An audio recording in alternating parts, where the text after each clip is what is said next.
قال رسول الله صلى الله عليه وسلم صلوا كما رأيتموني أصلي। আল্লাহ রাসূল সাল্লাল্লাহু আলাইহি ওয়াসাল্লাম বলেন যে তোমরা নামাজ পড়ো সেভাবে যেভাবে আমাকে পড়তে দেখেছো।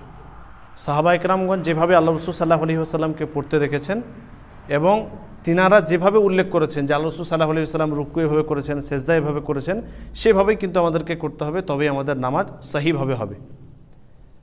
আমরা সকলেই জানি যে ইবাদত কবুলের জন্য, যে কোনো ইবাদত কবুলের জন্য দুটো শর্ত, একটা হচ্ছে আল্লাহ তাআলাকে খুশি করার উদ্দেশ্যে করা, আর দ্বিতীয় হচ্ছে রাসূল সাল্লাল্লাহু আলাইহি ওয়াসাল্লামের তরিকা অনুযায়ী করা, রাসূল সাল্লাল্লাহু আলাইহি ওয়াসাল্লামের পদ্ধতি অনুযায়ী করা। তো আল্লাহ রাসূল সাল্লাল্লাহু আলাইহি ওয়াসাল্লামের পদ্ধতি অনুযায়ী যদি আমাদের কোনো ইবাদত, যে কোনো ইবাদত, সেটা সালাত হোক আর অন্য যে সমস্ত ইবাদতগুলি করি সেগুলো হোক, যদি না করি তাহলে কিন্তু কবুল হবে না।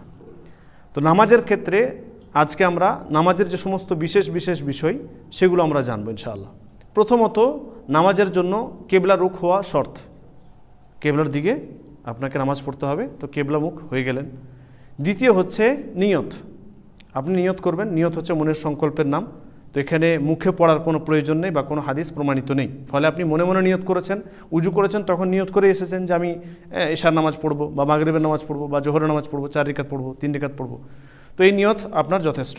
তারপরে তাকবীরাতুত তাহরিমা, তারপরে প্রথম তাকবীর, যেটা তাকবীরাতুত তাহরিমা বলি আমরা, প্রথম তাকবীর, এই তাকবীরটি আপনাকে সবাইকে দিতে হবে। এরকম না যে তাকবীরাতুত তাহরিমা না দিয়ে আপনি নামাজে চলে আসবেন। অনেকে আছে আমরা তাকবীরাতুত তাহরিমা না দিয়ে হয়তো অনেক সময় ইমামকে রুকুতে পেলাম, রুকুতেই চলে গেলাম, কিছুই দিই না, নামাজ হবে না। তাকবীরাতুত তাহরিমা অর্থাৎ প্রথম তাকবীর, যেটা নামাজে প্রবেশের প্রথম তাকবীর, এটা হচ্ছে নামাজের শর্ত। এটা যদি কেউ না দেন তাহলে নামাজটাই পুরো বাতিল হয়ে যাবে, আবার আপনাকে নামাজ পড়তে হবে। ওই জন্য তাকবীরাতুত তাহরিমা আপনি দিবেন। তাকবীর কীভাবে দিবেন? আল্লাহু আকবার, ঠিক আছে, আল্লাহু আকবার। হাতটা কতটা উঠবে? কাঁধ পর্যন্ত বা কান পর্যন্ত। কিন্তু আমরা অনেকে কী করি? আল্লাহু আকবার করি, কেউ কানে হাত দিয়ে করি, কেউ আবার এখান থেকে এরকমই, অনেকে দেখবেন এরকমই ছেড়ে দেয়, এরকমই। জি না, ঠিক না এটা। তাহলে রাসূল সাল্লাল্লাহু আলাইহি ওয়াসাল্লামের তরিকা কি এক্ষেত্রে? কাঁধ বা কান, এটার মধ্যবর্তী অংশে আপনাকে রাখবেন। অর্থাৎ এখানে হয়তো করবেন কান পর্যন্ত আল্লাহু আকবার বা আল্লাহু আকবার। তারপরে হাত বাঁধবেন, হাত বাঁধা হয়ে গেল। এরপরে যে সমস্ত দোয়াগুলি আছে সেগুলো পড়বেন। সূরাতুল ফাতিহা আছে, আর তার আগে প্রথম দোয়া আছে নামাজের দোয়া, তারপরে আপনি যে কোনো একটা সূরা পড়লেন। এবার বিষয় হচ্ছে রুকুতে যাওয়া। রুকুতে যাওয়ার বিষয়ে আমরা অনেকেই ভুল করি। অনেকেই আমরা কি করি? ইমাম সাহেবের সাথে যদি নামাজ পড়ছেন জামাতের সাথে, তাহলে ইমাম সাহেবের আগে চলে যায়। অনেকে আছে থেকেই যায়। জি না, ইমাম সাহেব রুকুতে চলে গেলেন, তারপর আপনি রুকুতে চলে যাবেন। ইমাম সাহেবের আগেও যাবেন না, অনেক লেট করেও যাবেন না। অনেকে আছে ইমাম সাহেব একদম রুকু থেকে উঠবো অবস্থা, তখন হয়তো যাচ্ছে। নামাজ এভাবে না। নামাজ হচ্ছে ইমাম সাহেবের সাথে যখন আপনি পড়ছেন তখন আপনি ইমামের ইত্তেবা করছেন, ফলে আপনি রুকু করবেন আল্লাহু আকবার বলে। আবার রুকুতে যখন যাবেন তখন এই যে আঙুলগুলো ফাঁক, আঙুলগুলো আপনার ফাঁক, এই যে আঙুলগুলো আপনার ফাঁক অবস্থায় থাকবে, আর পিঠটা একদম সোজা, পিঠটা একদম সোজা করে আঙুলগুলো ফাঁক করে, হাতটা একটু এরকম, হ্যাঁ, আঙুলগুলো অনেকে এরকম করে ধরে, অনেকে এরকম করে ধরে। জি না, ফাঁক করে হাঁটুটাকে শক্তভাবে ধরবেন। সবাই একবার করে দেখান।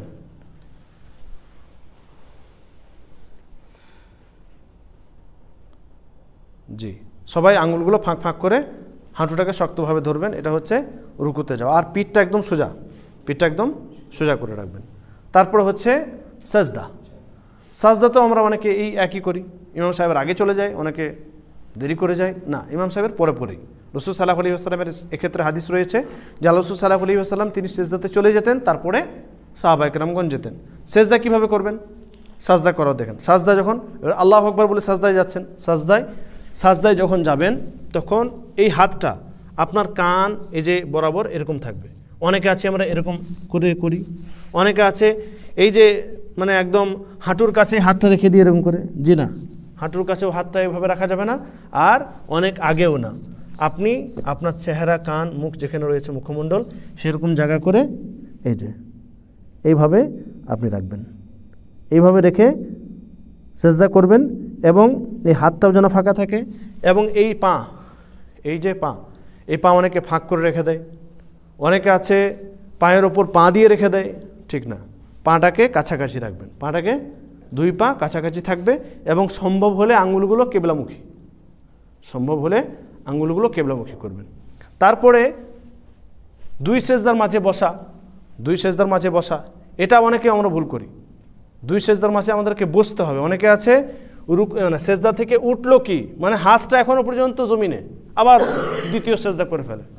জি না, এটাও ভুল। অনেকেই এত স্পিরিটে নামাজ পড়ে যে সেজদা থেকে এই একবার উঠলো আল্লাহু আকবার, এই হাত আর উঠলো না, আবার আল্লাহু আকবার চলে গেল। ভুল এটা। এখানে আপনাকে বসতে হবে, এখানে আপনাকে বসতে হবে। সেখানে দোয়া আছে, রব্বিক ফিরলি পড়েন 2 বার, বা আল্লাহুম্মা গফিরলি ওয়ারহামনি ওয়াহদিনি ওয়াফিনি, এটা পড়েন। যেটা পড়বেন আপনি পড়েন, তারপরে আবার দ্বিতীয় সেজদা করবেন। এভাবেই আপনারা সেজদা করে দেখান সবাই।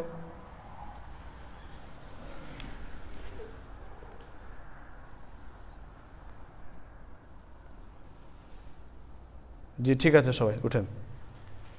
তো হাত একদম এরকম মানে খুব আগেও না খুব পরেও না। অনেকে আছে এরকম করে একদম কাছাকাছি দিয়ে দেয়, এরকম করে একদম গুটিয়ে রাখে, এটাও ঠিক না।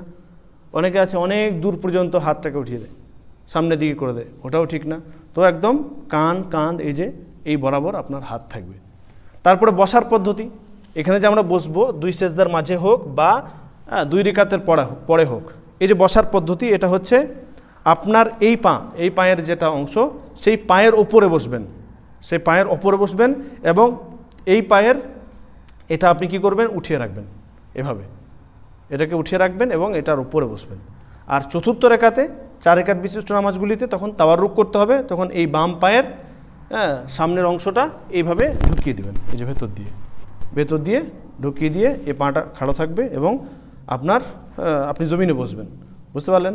তারপর সালাম ফেরা থেকে উত্তম হচ্ছে যে 2 সালামই ইমাম সাহেবের শেষ হয়ে যাবে, আসসালামু আলাইকুম রহমতুল্লাহ, আসসালামু আলাইকুম রহমতুল্লাহ, তারপরে আপনি সালাম ফিরবেন, তারপরে আপনার নামাজ শেষ হবে, বুঝতে পারলেন। তাহলে নামাজের পদ্ধতির মধ্যে মেন যেগুলো জিনিস সেগুলো সঠিক হলো। তাহলে প্রথম হচ্ছে তাকবিরাতুত তাহরিমা, এটা আমাদের ঠিক রাখতে হবে। তাকবিরাতুত তাহরিমা না দিয়ে কেউ নামাজে প্রবেশ করবেন না। অনেকেই আছি আমরা হয়তো ইমাম সাহেবকে রুকুতে পেলাম বা সেজদায় পেলাম, আমরা তাকবিরাতুত তাহরিমা না দিয়ে অনেকে নামাজে প্রবেশ করে যাচ্ছে। জি না, নামাজ হবে না, মনে রাখবেন নামাজ আপনার কিন্তু হচ্ছে না, পুরো নামাজটাই বাতিল হয়ে যাচ্ছে। আবার আপনাকে নামাজ পড়তে হবে যদি তাকবিরাতুত তাহরিমা না দেন, প্রথম তাকবীর।